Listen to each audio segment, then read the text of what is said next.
The ship hit the debris field at the worst possible moment. Daniel was halfway through his coffee when the first chunk of orbital junk tore through his starboard engine. Warning lights flooded the cockpit in angry red, and the old freighter began spinning toward the dead planet below. Daniel grabbed the controls and fought against the spin. He had been a salvage operator for 12 years, picking through abandoned worlds for technology worth selling. He had survived pirates, solar flares, and a hull breach that nearly killed him. He was not going to die because of floating garbage. The planet below was called 7. His navigation computer told him it had been abandoned 300 years ago after some kind of war. Nobody came here anymore. There was nothing left worth taking, or so the records claimed. Daniel managed to level out his ship just before it hit atmosphere. The landing was rough. Metal screamed against rock as the freighter carved a long trench across the surface before finally stopping against a ridge of black stone. When the dust settled, Daniel sat in his chair for a long moment, breathing hard and thanking whatever gods might be listening. He climbed out of the wreck and looked around. 7 was not a pretty world. The sky was brown with dust, and the ground was covered in ruins that stretched to the horizon. Strange crystalline growth sprouted from the rubble like frozen flames. His suit told him the air was breathable, so he pulled off his helmet and let the wind touch his face. It smelled like rust and old stone. His ship was damaged but not destroyed. The starboard engine was gone, but he had spare parts in the cargo hold. If he could find a few specific components, he could probably get flying again. The problem was that his scanners showed nothing useful in the surrounding area, just ruins and dust and those strange crystals. Then he noticed something his scanner could not explain. About 2 kilometers to the east, there was a blank spot. His equipment showed nothing there at all, which was impossible. Even empty ground gave readings. The only thing that could create a blank spot was some kind of advanced shielding technology. Daniel started walking. He had nothing better to do, and shielded locations usually meant something valuable was being protected. The blank spot turned out to be a temple. It rose from the ground like a mountain of black glass, untouched by the destruction that had claimed everything else. The architecture was unlike anything Daniel had ever seen. The walls curved in ways that hurt his eyes, and the entrance was shaped like a mouth frozen in a scream. He should have turned back. Everything about this place screamed danger, but Daniel had learned long ago that the most valuable finds were always in the most dangerous places. He pulled his grandfather's old iron sword from his belt and stepped inside. The sword was a family heirloom, more sentimental than practical. It was 300 years old, passed down from father to son since the days when humans still lived only on Earth. Daniel's grandfather had given it to him before dying, telling him that a man should always carry something to remind him where he came from. Daniel had never used it for anything except opening stubborn cargo containers. Inside the temple, the air was cold and still. The walls glowed with a faint blue light that seemed to come from nowhere. Chains hung from the ceiling and walls, thousands of them, all made of some strange glowing metal. They stretched deeper into the temple like the web of some massive spider. Daniel followed the chains. They all seemed to converge on a central point, pulling him forward through twisting corridors and down spiraling stairs. The deeper he went, the more chains there were. They covered the walls so thickly that he could no longer see the stone beneath. Finally, he reached a massive circular chamber. The chains all ended here, and they all connected to a single figure floating in the center of the room. It was a woman, or something shaped like a woman. Her body was made of pale blue light, and she was beautiful in a way that made Daniel's heart ache. But her face was frozen in an expression of endless pain, and her eyes were the only part of her that could move. Those eyes found Daniel the moment he entered, and they widened with something that might have been surprise. A voice filled his mind. It was not sound but thought pressing directly into his brain. "Leave this place, human. There is nothing here for you but death." Daniel stepped closer despite the warning. "Who are you? What happened to you?" "I am of the.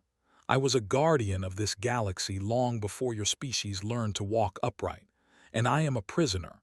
These chains have held me for 300 years." Daniel looked at the chains more carefully. They pulsed with energy, and now he could see that they were actually draining something from. Her light was flowing into the chains, slowly being pulled away from her body. "They are killing you," he said. "Slowly. It will take another 300 years before I am completely gone. That is the point. The chains of erasure are designed for traitors. They ensure a death that takes centuries." Daniel felt sick. What did you do to deserve this? His eyes met his, and for a moment he saw something ancient and sad looking back at him. "I refused to destroy your species when I was ordered to." The words hit Daniel like a physical blow. He stood in silence as explained. 300 years ago, the Galactic Coalition had discovered humanity. They had watched humans from afar and grown afraid. Humans bred too quickly. They adapted too fast. They had a capacity for violence that terrified races who had known peace for. The Coalition decided that humanity needed to be exterminated before they could spread beyond their home world. They ordered the most powerful of the Guardians to sterilize Earth. One blast of her power would have ended everything. No more humans, no more threat. But refused. She had watched humanity more closely than the others. Yes, they were violent. Yes, they were dangerous. But she had also seen them show kindness to strangers. She had seen them sacrifice themselves for people they did not know. She had seen them create art and music that moved her in ways she could not explain. So she said no. And for that crime, they chained her here and left her to die slowly over centuries. Daniel stared at the being who had saved his entire species. She had given up her freedom, her life, everything she had, for people she had never met. And she had been suffering alone in this dark place for 300 years while humanity spread across the stars, never knowing what she had done for them. "I am going to free you," Daniel said. "You cannot, many have tried. The chains cannot be broken." Daniel drew his grandfather's sword, the old iron blade that had seen better days. "We will see about that." Daniel ran back to his damaged ship and gathered every tool he owned. Plasma cutters that could slice through starship hulls, molecular blades designed to separate matter at the atomic level, acid strong enough to dissolve reinforced steel. He carried everything back to the temple and set to work on the chains that held. The plasma cutter did nothing. The beam simply passed through the chains as if they were not there. Daniel adjusted the frequency and tried again. Same result. The chains did not even grow warm. He tried the molecular blade next. It was his most expensive tool, capable of cutting through anything known to science. The blade touched the chain and stopped dead. Daniel pushed harder. The blade shattered in his hand, sending fragments of advanced alloy scattering across the floor. The acid was his last hope. He poured it directly onto one of the chains and watched it sizzle and smoke. For a moment, he thought it was working. Then the smoke cleared and the chain was completely untouched. The acid had simply evaporated on contact. "I told you," said in his mind. Her voice was tired, resigned. "The chains of erasure were designed by races far older than yours. They absorb all energy directed at them. Heat, force, chemical reactions. Everything feeds them instead of breaking them." Daniel threw his empty acid container against the wall in frustration. He had come so far. He had found this incredible being who had sacrificed everything for his people, and he could do nothing to help her. His eyes fell on his grandfather's sword, still hanging at his belt. It was a foolish thought. If advanced technology could not break the chains, what could an old iron blade do? But Daniel had nothing left to try. He drew the sword and swung it at the nearest chain. The impact rang through the chamber like a bell. Daniel felt the shock travel up his arm and into his shoulder. For a moment, nothing happened. Then a crack appeared in the chain. running from one side to the other like a fracture in glass. Both Daniel and stared in shock. "That is impossible," whispered. Daniel hit the chain again. The crack widened. A third strike, and the chain shattered into glowing fragments that dissolved before they hit the ground.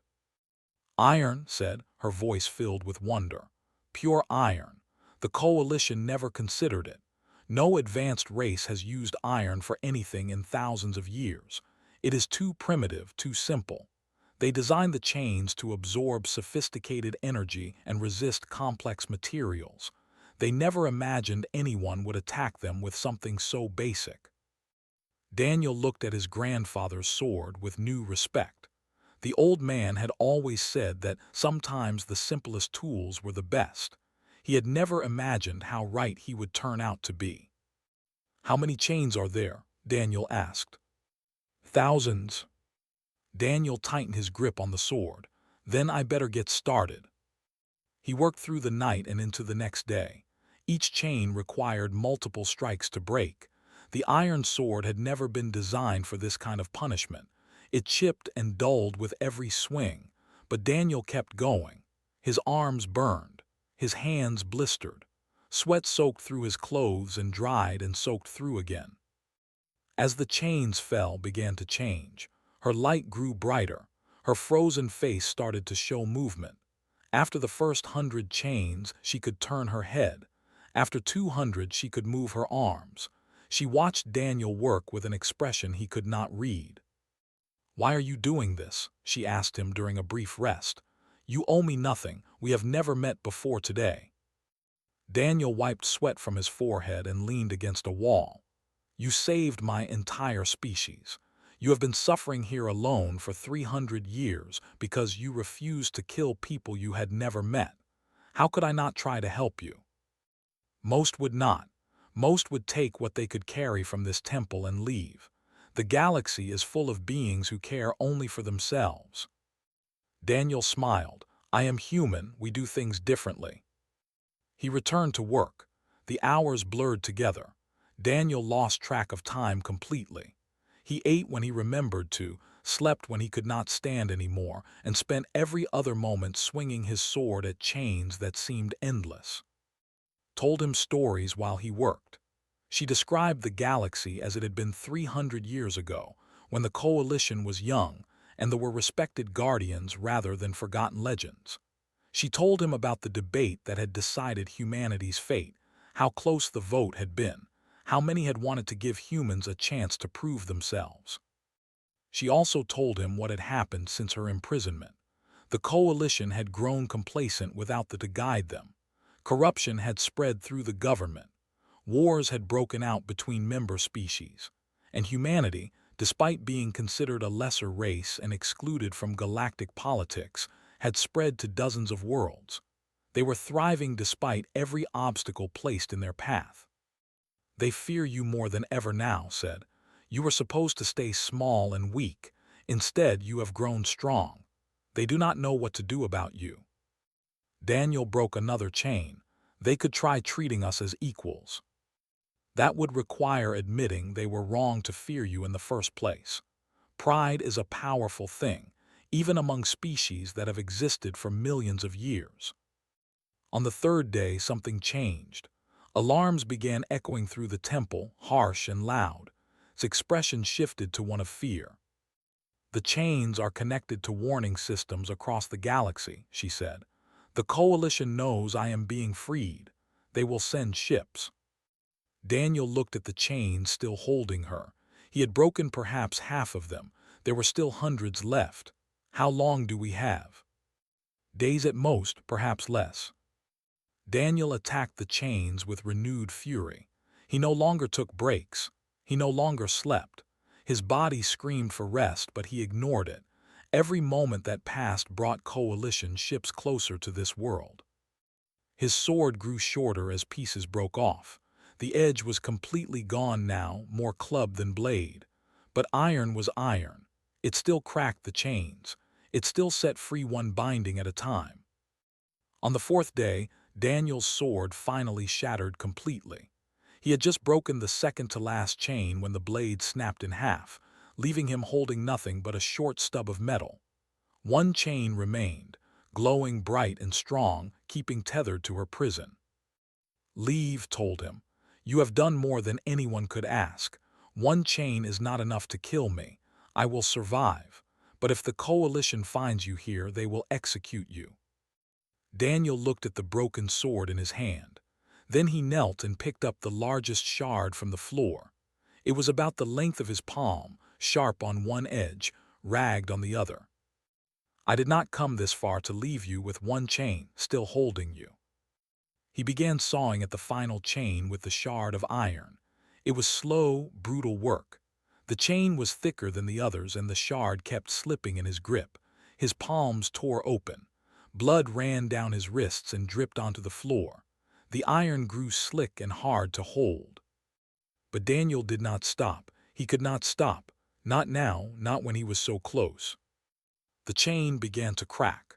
Daniel sawed harder, ignoring the pain, ignoring the blood, ignoring everything except the metal under his hands and the being waiting to be free. With a sound like breaking glass, the final chain shattered. Rose into the air, her form blazing with light so bright that Daniel had to shield his eyes.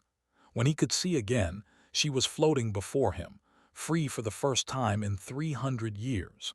Her face was wet with tears made of light.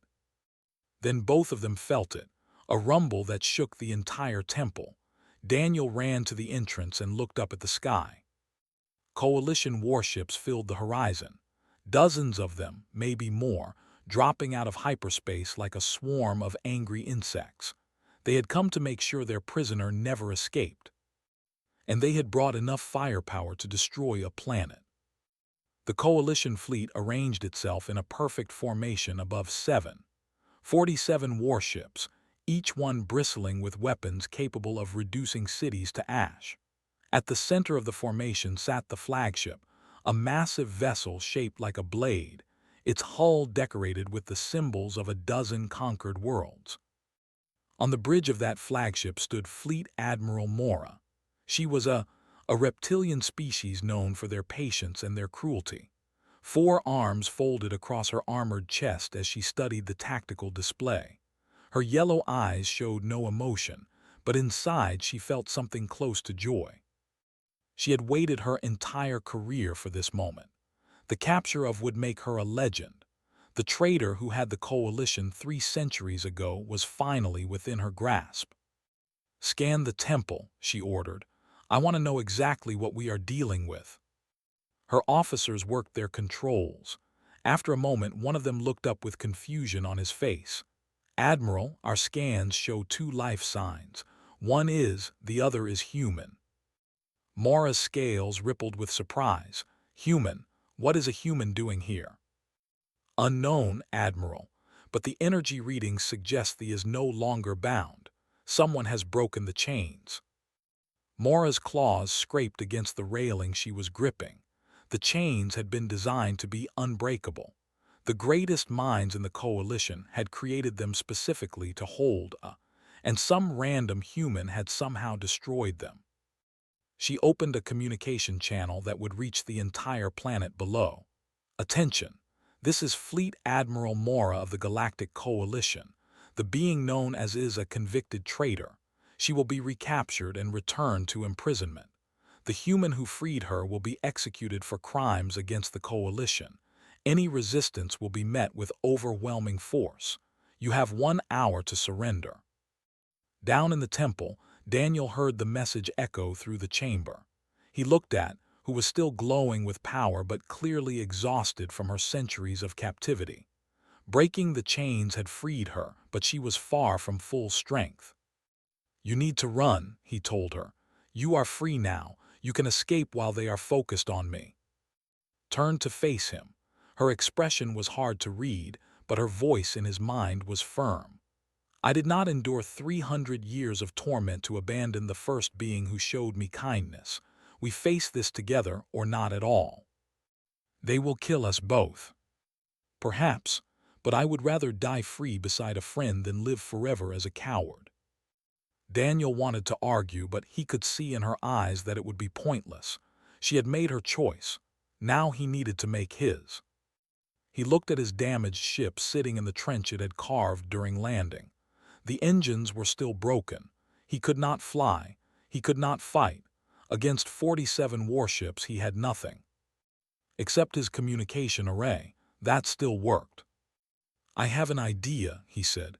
"It might not work, it probably will not work, but it is all I have." Followed him as he ran to his ship. The interior was a mess of broken equipment and scattered cargo, but the communication console was still intact. Daniel sat down and began working the controls. "What are you doing?" asked. "Sending a message to everyone."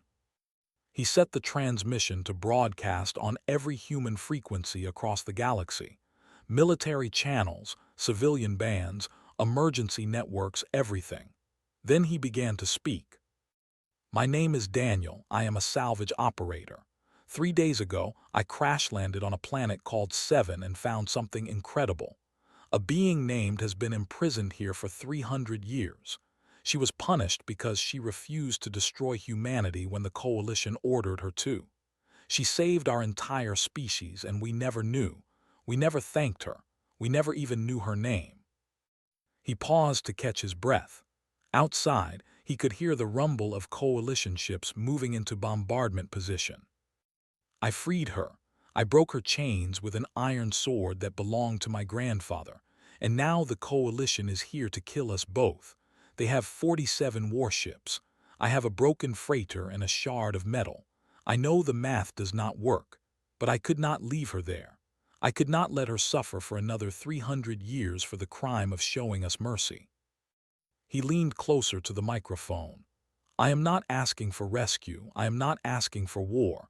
I am just asking you to know the truth. Saved humanity. And today she dies with me because she refused to abandon a friend. Remember her name. That is all I ask." He cut the transmission and sat back. The message was already spreading across space, jumping from relay to relay, reaching every corner of human-occupied territory. Whether anyone would care was another question. Admiral Mora's voice cut through the air again. "Your hour is running out. Surrender now or face destruction." Moved to stand beside Daniel. Her light was flickering, her power still recovering from centuries of being drained. But she stood straight and tall, ready to face whatever came. "Thank you," she said to him, "for everything. Do not thank me yet. We are not dead." "No, but you gave me hope. After 300 years, you reminded me why I refused to destroy your species in the first place." Daniel smiled despite everything. "We do have our moments." The hour passed in tense silence. When it ended, Admiral Mora gave the order to begin bombardment. The fleet opened fire, and beams of energy screamed down toward the temple like falling stars. Moved, despite her weakness, despite everything she had endured, she threw herself into the sky and spread her arms wide. Light exploded from her body, forming a shield that caught the bombardment and held it back. The energy beams struck her barrier and dissipated into nothing. But the effort was costing her. Daniel could see her light dimming with each impact. She could not keep this up forever. She might not be able to keep it up for another minute. He grabbed her and started dragging her toward his ship. "Inside, now. If I drop the shield, the bombardment will destroy everything. Then we die inside the ship instead of outside. At least we will have walls." They made it to the freighter just as shield finally collapsed. The next barrage of energy fire struck the ground around them, turning rock to glass and filling the air with superheated debris. The ship shook but held together. Daniel was about to say something when his communication console lit up with incoming signals. Dozens of them, then hundreds, then thousands.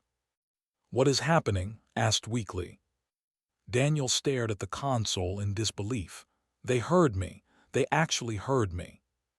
The signals were coming from all over human space. Ships were responding to his message. Cargo haulers changing course, mining vessels abandoning their work, passenger liners altering their routes. Thousands of ships, all heading for Seven. And then the first of them began dropping out of hyperspace above the planet. They appeared in flashes of light, one after another, filling the sky with vessels of every size and shape. They were not warships. They were civilians.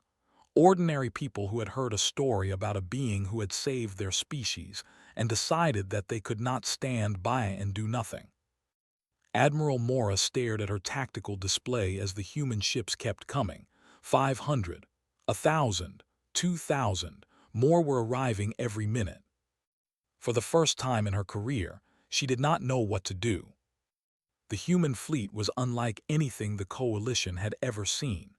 There were no battle formations, no tactical positioning, no military coordination at all. The ships simply arrived and spread out across the space above Seven, forming a chaotic cloud of metal and light between the Coalition warships and the planet below. Admiral Mora counted them as they appeared.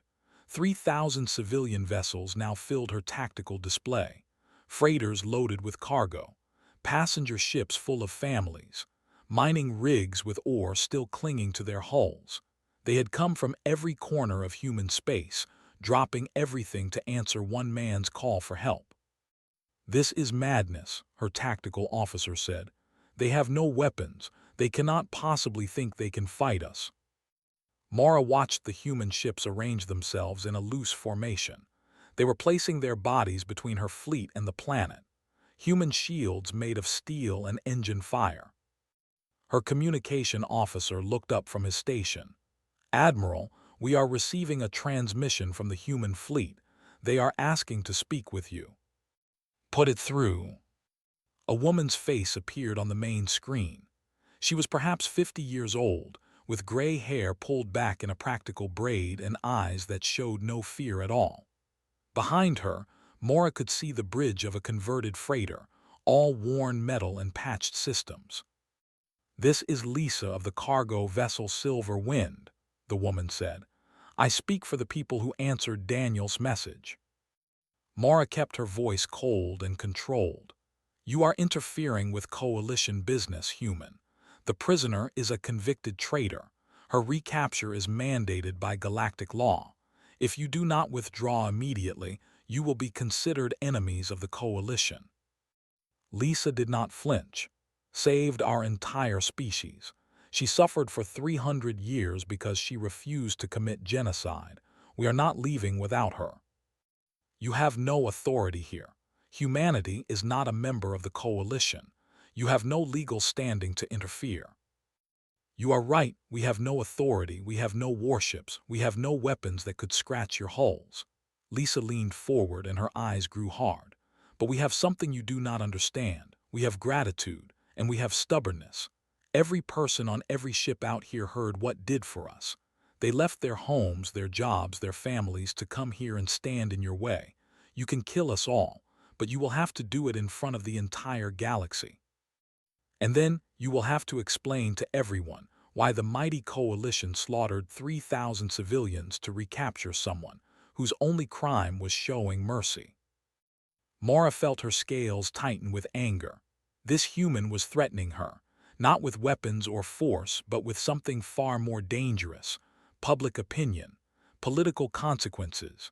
The Coalition was already struggling with internal divisions. A massacre of human civilians would cause outrage across dozens of worlds. "You are bluffing," Mora said. "You would not sacrifice your lives for a being you have never met." Lisa smiled, and there was something fierce in it. "Watch us." The transmission ended. Mora stood in silence for a long moment, staring at the tactical display showing 3,000 ships that refused to move.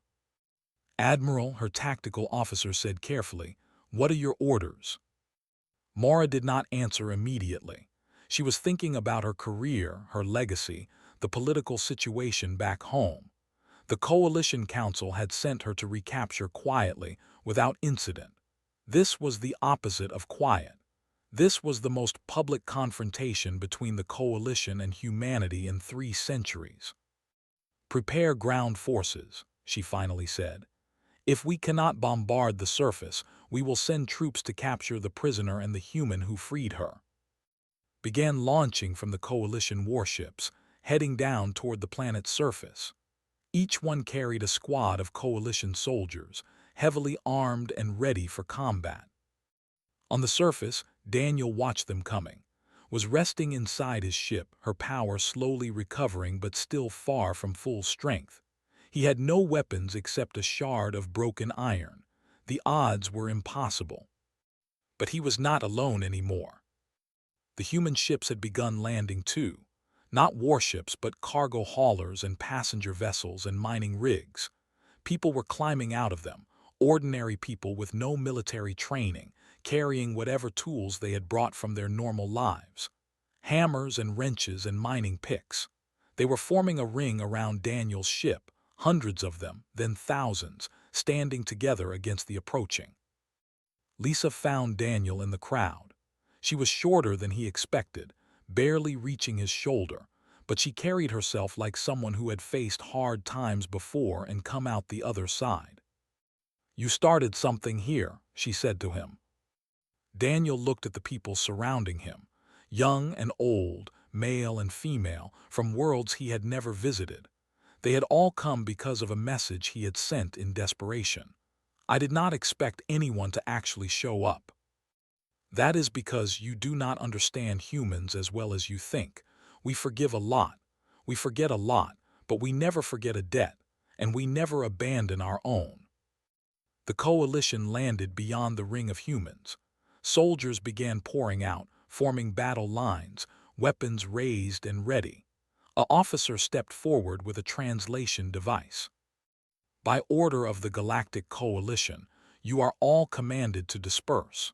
The prisoners and Daniel will be taken into custody. Anyone who resists will be treated as an enemy combatant." Nobody moved. The humans stood their ground, tools and fists raised, staring down soldiers with energy rifles and body armor. It was the most uneven standoff in galactic history. Then emerged from Daniel's ship. Her light had grown stronger during her rest, and she walked through the crowd like a star moving through darkness. Humans stepped aside to let her pass, staring at her with wonder and reverence. She stopped at the front of the human line, facing the Coalition soldiers directly. "I am the one you want," she said, her voice carrying across the silence. "These people are innocent. Let them go and I will surrender." Daniel pushed through the crowd to stand beside her.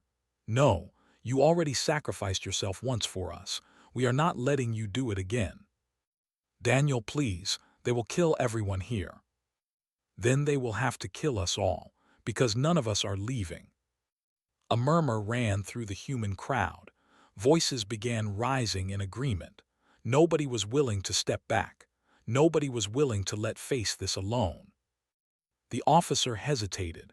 His soldiers were trained for combat, not massacres. They had weapons that could cut through the crowd like a blade through paper, but that was not what they had signed up for. Several of them were already lowering their rifles, uncertainty clear on their alien faces. Above the planet, Admiral Mora received reports from her ground forces. The humans were not fighting back. They were not even armed.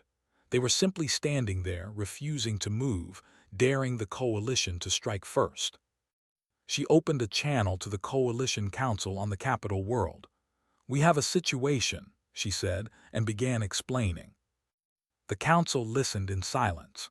When she finished, the eldest member, a being so old that nobody remembered which species he had originally belonged to, spoke slowly. "You are telling us that 3,000 human civilians have placed themselves between our forces and the prisoner, and they will not move." "Correct. And if we attack them, every planet in the galaxy will know that the Coalition slaughtered unarmed civilians." "Also correct." The council member was quiet for a long moment. "We cannot afford a war with humanity. Not now. Not while our own alliances are so fragile. Withdraw your forces, Admiral. We will find another way to deal with this situation." Mara felt her scales flush with humiliation. "You want me to retreat from civilians? I want you to show wisdom. There will be other opportunities. Today is not the day to make martyrs of humans who have done nothing except refuse to move. The channel closed. Mora stood on her bridge, surrounded by officers who had just watched their admiral be overruled by politicians. The shame burned in her gut like acid. But she was a professional. She gave the orders. The ground forces retreated to there. The fleet began pulling back from orbit. The humans watched them go in stunned silence. They had won. Somehow, against all odds, they had won without firing a single shot. The coalition fleet vanished into hyperspace, leaving behind a sky full of human ships and a planet that had just witnessed something impossible. For a long moment, nobody moved. Nobody spoke. 3,000 people stood in silence, struggling to believe what had just happened. Then Lisa started laughing. It was a tired sound, full of relief and disbelief, and it spread through the crowd like ripples in water. Soon everyone was laughing, hugging strangers, crying tears they had been holding back since they first arrived. Stood in the middle of it all, her light flickering with emotions she had not felt in 3 centuries. Daniel found her watching the celebrations with an expression he could not read. "Are you all right?" he asked. "I do not understand," she said softly. "These people do not know me.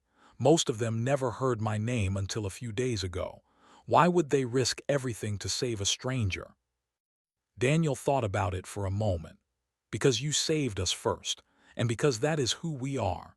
We make connections with people we have never met. We fight for causes that do not benefit us. We remember debts even when the person we owe them to has forgotten we exist." "That makes no sense."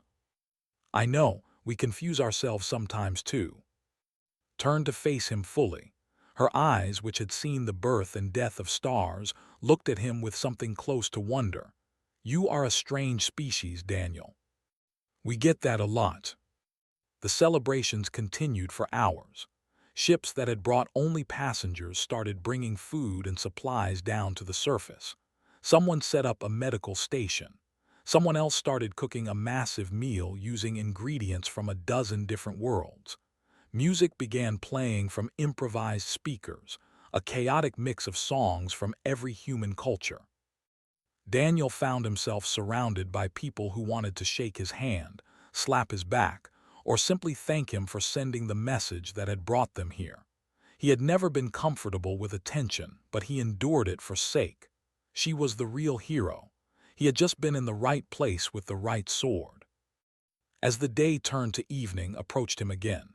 Her light was steadier now, her power continuing to recover.